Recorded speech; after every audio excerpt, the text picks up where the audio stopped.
అసెంబ్లీలో సీఎం రేవంత్ రెడ్డి మరోసారి సంచలన వ్యాఖ్యలు చేశారు. బీఆర్ఎస్ అధినేత మాజీ ముఖ్యమంత్రి కేసీఆర్ ఉద్దేశించి మరొకసారి రెచ్చిపోయారు రేవంత్ రెడ్డి.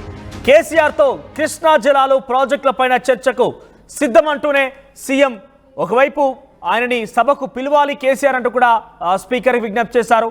ప్రత్యేకంగా మాట్లాడి సభకు వచ్చేలా చూడాలన్నారు సీఎం రేవంత్ రెడ్డి.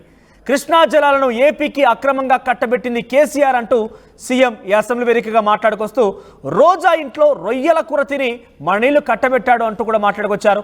జగన్ను పిలిచి తప్పుడు జీవోలు ఇచ్చాడు, తమ ప్రభుత్వ తప్పులు ఉన్నట్టు తేలితే సభలో క్షమాపణలు సైతం చెప్తాను అంటే కృష్ణా జలాల వాటాకు సంబంధించిన అంశం ఇంకా ఎట్టి పరిస్థితుల్లో కూడా తిరగడం లేదు. రోజు రోజుకి ఇంకా వివాదం ఎక్కువ అవుతోంది. ఇరు రాష్ట్రాల మధ్య పెద్ద ఎత్తున వివాదం కూడా రాజుకుంది. ఈ నేపథ్యంలో వీటన్నిటికీ కారణం కేసీఆర్ అంటూ మొదటి నుంచి కూడా కాంగ్రెస్ పార్టీ ప్రభుత్వం ప్రతిపక్షంలో ఉన్నప్పటి నుంచి చెప్పుకొస్తోంది.